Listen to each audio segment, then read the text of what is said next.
और आज इतने दीवाने मैंने यहाँ देखे मालीगांव में उर्दू के कि मेरा सीना चौड़ा हो गया। आप जिस अखबार को 2 रुपए का, 4 रुपए का, 5 रुपए का ख़रीदते हैं, उस पर लागत आती है 20-25 रुपए की। जो जिस सोच का शिकार मुसलमान है, उसी सोच का शिकार उर्दू भी है कि एक तरफ हाथ में शंकर की है गुलजार नसीम, दूसरे हाथ में चकबस्त की रामायण है। क्या गज़ब करते हो, मुस्लिम की ज़बां कहते हो, अपनी सीता ही को बनवास दिए देते हो।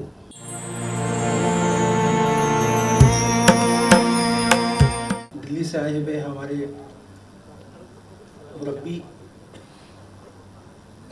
मासूम मुरादाबादी साहब को बड़े ही अदब से, बड़े ही प्यार मोहब्बत के लहजे में आवाज़ देता हूँ। ये वो सहाफ़ी है, ये वो सहाफ़त है जो हिंदुस्तानी मुसलमानों की जो है वो आवाज़ भी माना जाता है। बैनुल अक़वामी सतह के हामिल इस सहाफ़ी का हम मालेगांव में इस्तकबाल करते हैं और हम ये उम्मीद करते हैं कि फ़िलहाल हिंदुस्तान में जो सहाफ़त का बदलता हुआ मंजरनामा है वो इस पर जो है वो रोशनी डाल के जो है वो अपना सहाफ़ती हक़ अदा करेंगे। बहुत बहुत शुक्रिया।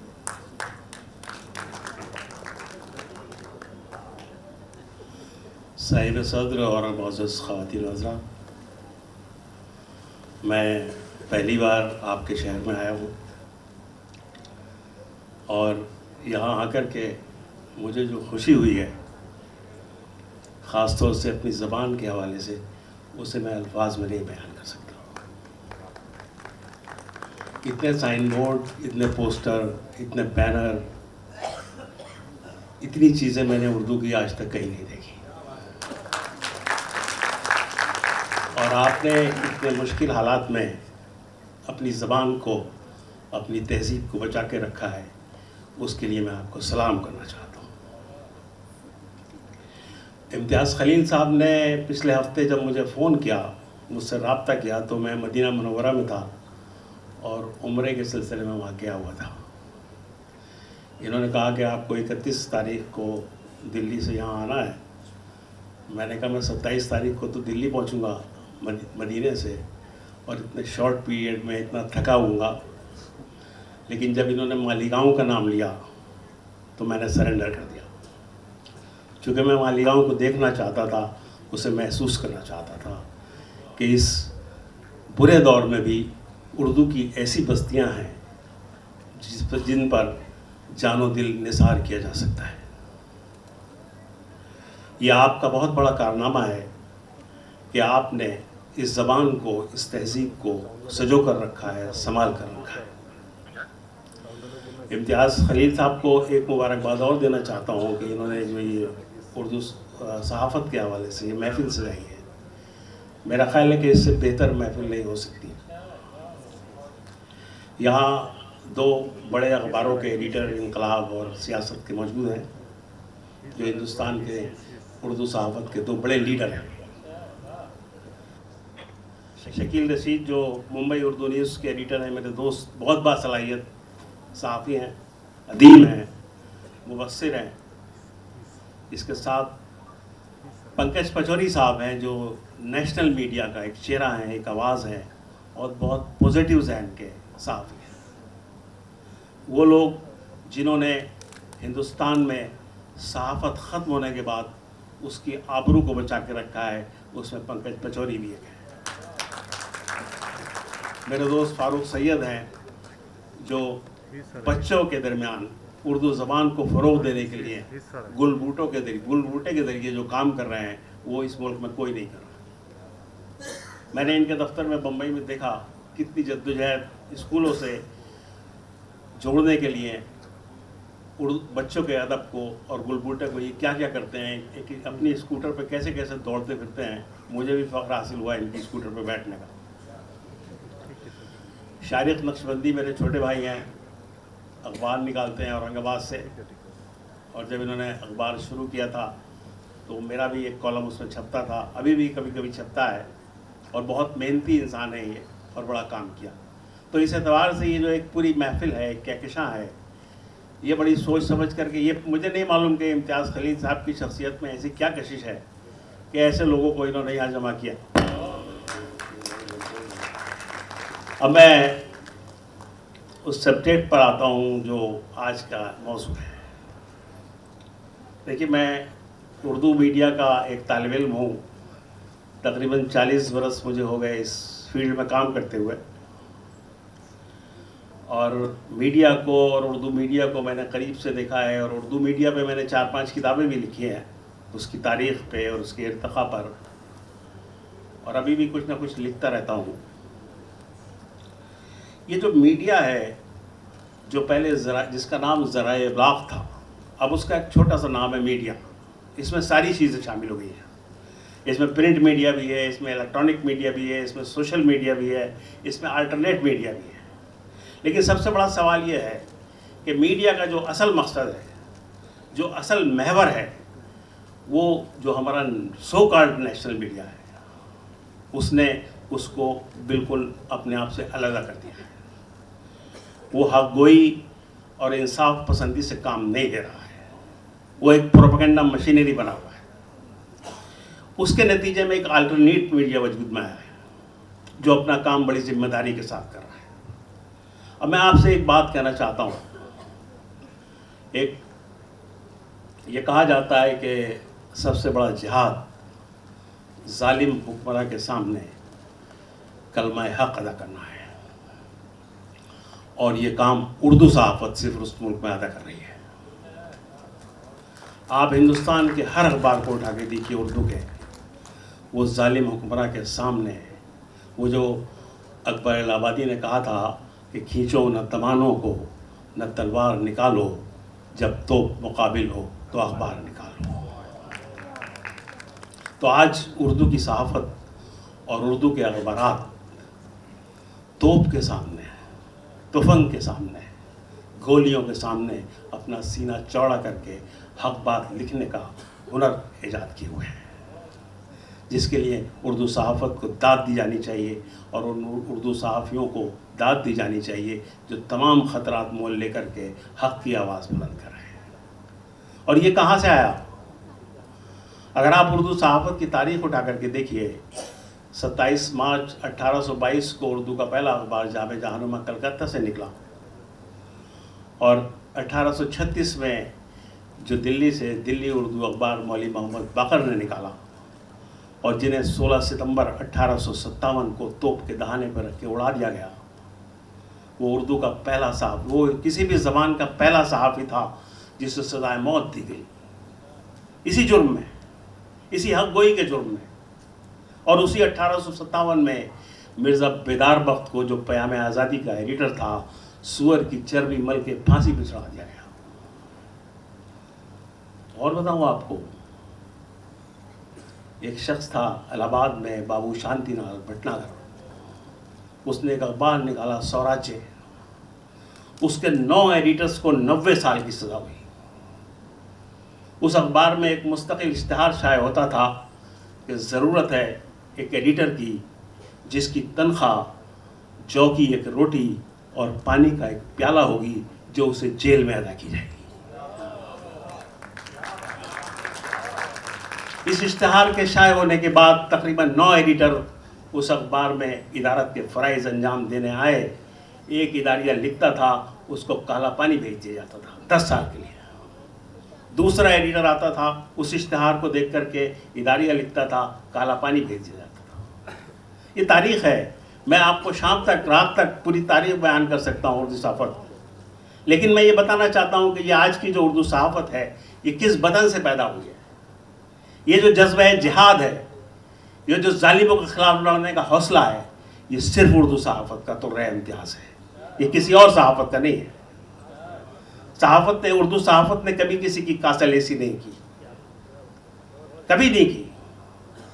जुल्म के ख़िलाफ़ हमेशा आवाज़ बुलंद की, और आज भी वो कर रही है। अब थोड़ी सी बातें उर्दू सहाफ़त के बारे में। जहाँ तक जदीदकारी की बात है, उर्दू सहाफ़त में जदीदकारी का अमल बहुत ताख़ीर से शुरू हुआ।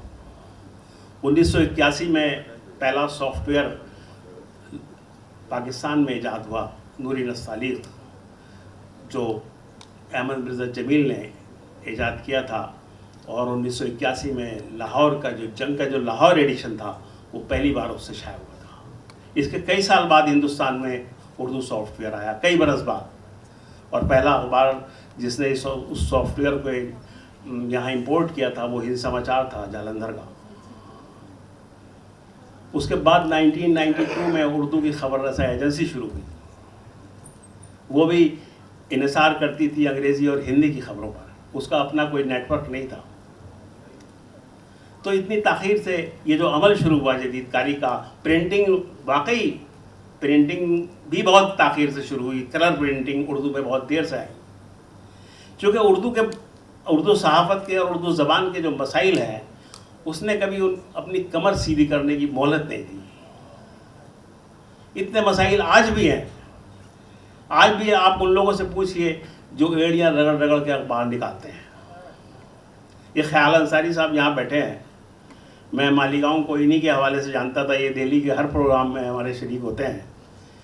और आज इतने दीवाने मैंने यहाँ देखे मालीगांव में उर्दू के कि मेरा सीना चौड़ा हो गया कि ख्याल अंसारी जैसे कितने लोग हैं इस शहर के अंदर। अब एक मसला ये है कि उर्दू सहाफ़त में जो लोग आते हैं ज़्यादातर वो हादसाती तौर पर आते हैं, अपनी बेरोज़गारी वक्ती तौर पर दूर करने के लिए आते हैं, किसी मिशन को लेकर के नहीं आते हैं।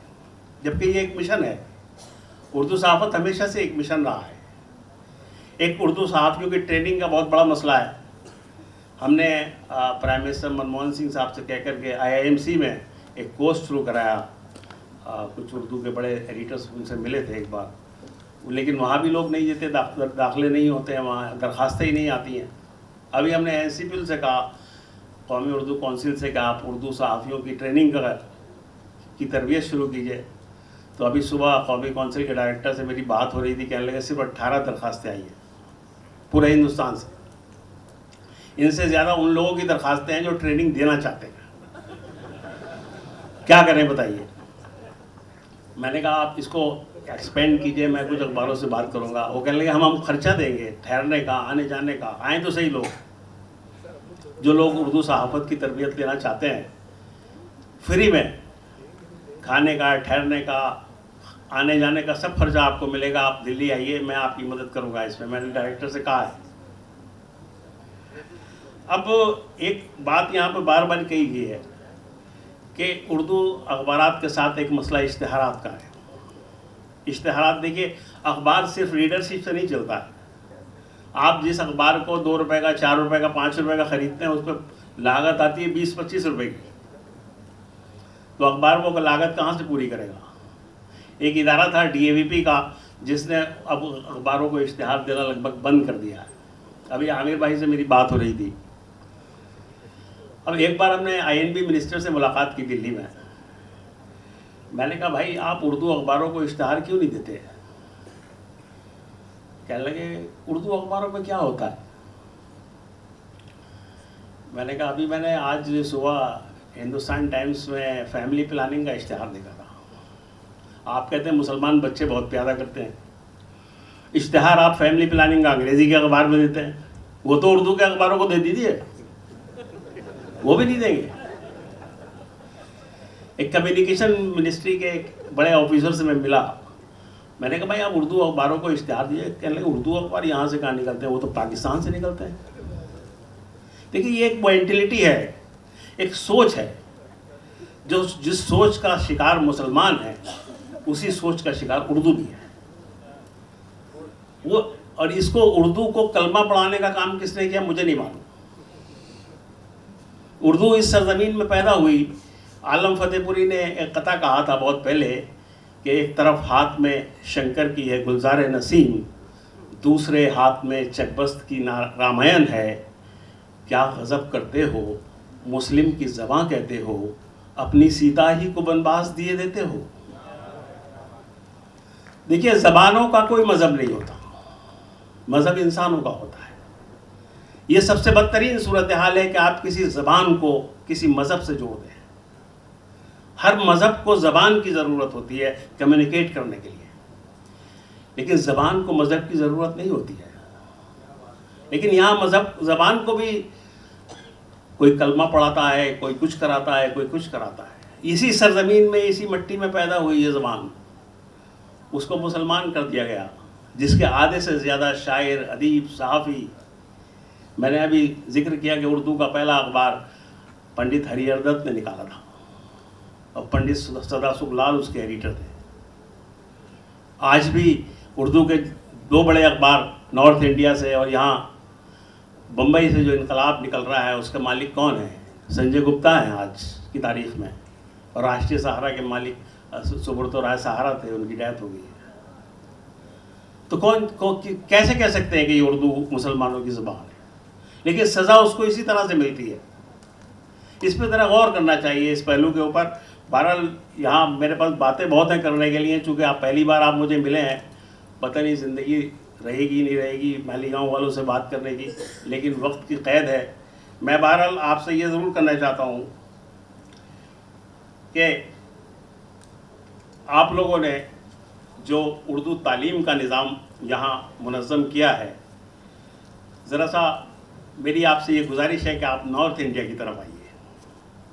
कुछ लोग जो इसकी सलाहियत रखते हों कि वो नॉर्थ इंडिया का, यूपी का, बिहार का, बंगाल का सफ़र कर सकें, वो लोगों को बताइए कि तालीम क्या चीज़ होती है। मैं अभी यहाँ असातिज़ा को सुन रहा था, मुझे बहुत अच्छा लगा।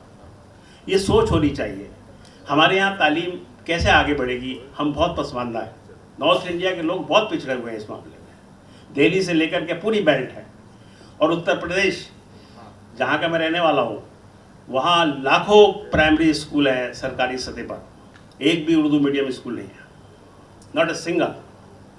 आपके यहाँ तो हज़ारों स्कूल हैं, हाई सेकेंडरी लेवल के हज़ारों स्कूल हैं। तो ये आप खुशकिस्मत हैं, और आप इस काम के लिए थोड़ा सा आगे बढ़िए, हमारी मदद कीजिए, हमें गाइड कीजिए। बहुत शुक्रिया।